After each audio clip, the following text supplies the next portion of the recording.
Amazing Jojo here. Today I'm going to make a video explaining how I play my guitar fully blind. I've been making videos of me playing the guitar fully blind. I have a feeling some people may not believe that I'm actually playing blind. So I'm going to make a video explaining how I do so. I am blind. I have papers from the doctor. And my trick is simple. I have tape on the top of the neck of my guitar. I have the frets 2, 5, 7, 9, and 12 taped. So that as I slide my thumb across the top of the guitar, I can feel that tape to know where I'm at. This is there's the A, C, D, E, and G chords. Once I know where my fingers are, I can pretty much walk the fretboard anywhere I want to go.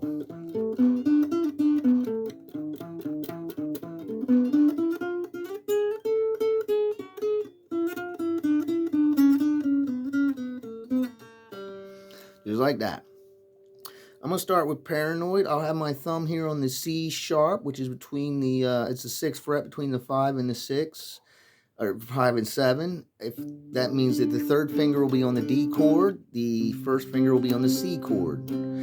And I want you to notice the thumb does not move. Finished with my woman cause she couldn't help me with my mind. See, the thumb stayed in place the whole time. All day long I think of things but nothing seems to. And this is muscle memory. I know how far to stretch my finger from the C sharp to the E to be able to make that jump. It didn't happen overnight. I had to practice, but I learned it. I got it down. Now I'll point out that guitar teachers will tell you that the way I'm holding the guitar is wrong, that if I got my thumb on top of the fret that I'm playing like this, the finger's at an angle. And to fix that, they teach to move your thumb here so that your finger is straight, so that you're straight against the fret and you get a nice clean stroke for all 3 notes up against the fret. I need my thumb up here where I can feel the tape mark. So what I do is move my wrist. I twist my wrist. I was a professional magician, so I learned how to contort my fingers into all kinds of crazy positions for sleight of hand. So this is quite normal for me. This isn't abnormal at all. Some people might feel that's uncomfortable, the wrist movements like that, but it's not a problem for me. And this should actually be an F. I'm playing the E, but it's supposed to be an F. But I'm playing Arlo Guthrie style. In one of his shows, Arlo says, sing along. If you don't know the lyrics, just mumble, that he does it all the time. He says he doesn't even need to know the tune. He just finds a note and then moves around till it feels good. And that's exactly what I'm doing. I'm not trying to duplicate the exact sound that is on the record. I'm just trying to capture the original vibe, the original feeling of the song. And the tape and the techniques that I use pretty much make that happen. Now I'm going to use another one called blind sight. I'll demonstrate this. Close your eyes and hold your thumb up with your left hand, and then use your finger on your right hand to touch your thumb. No matter where you move your thumb, you can always touch it with your finger. You always know where your thumb is at, even if you cannot see it. So for Sympathy for the Devil, I'm going to be playing a D here. And notice that my thumb's up here at the 2nd fret.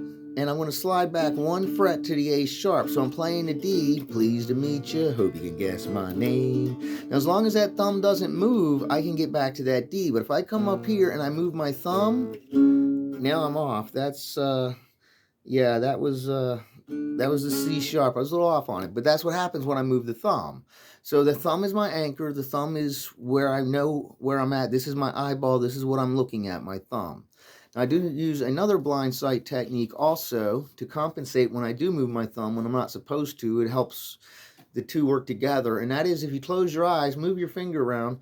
I'm going to use my left eyeball. Wherever you move your finger, aim your left eyeball at that finger. You can open your eyes and you should see your finger. No matter where you move your finger, you can always look at it with your eye, even when your eye is closed. You know where your finger is, you know where your eye is, and you can do that either way. You can move the finger to the eye, or you can move the eye to the finger, and you can be able to aim your eyeball at your finger. So what I'm doing is, when I'm playing this Sympathy for the Devil, and I'm on that D, let me find it here. That should be the D, right? There's the D.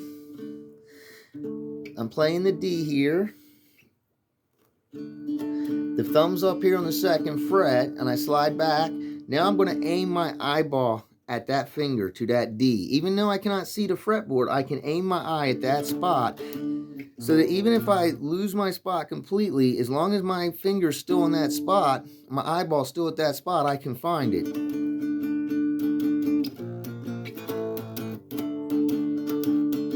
And And that's another blind sight technique. Being blind is actually kind of interesting.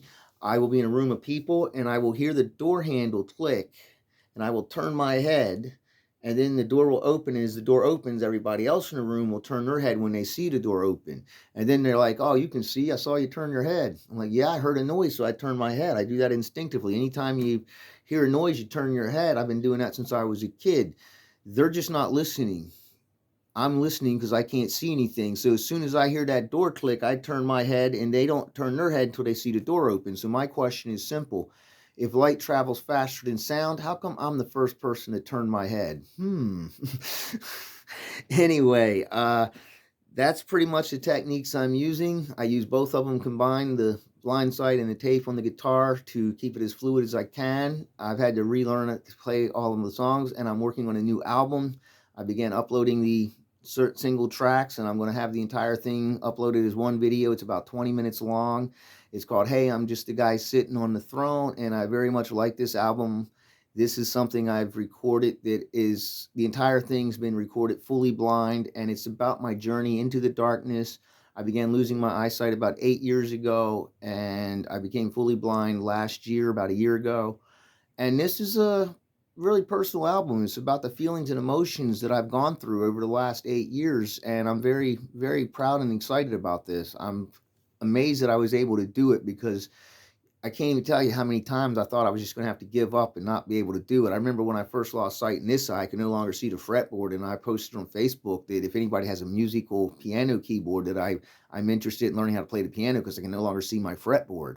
2 people told me they had one, but neither one of them delivered, which is probably a good thing because if they had, I may not have stuck with it long enough to figure out this tape technique. Once I put the tape on the guitar, everything just fell into place and I was able to play again. And I'm very proud that I was able to make this album. And I want to thank everybody for subscribing, for liking my videos, sharing my videos with your friends, commenting on my videos. I do have people that read me my comments, and I do like all comments, good, bad, and ugly. If you think I suck, say I suck. I don't care. I'm not trying to be a rock star. I just want to be the guy that plays the acoustic guitar at the campfire. My YouTube channel is my campfire. I just want to be the guy having fun at the campfire. So if you had fun, let me know. As with everything in life, if you're not having fun, you're doing it wrong. Thanks for watching.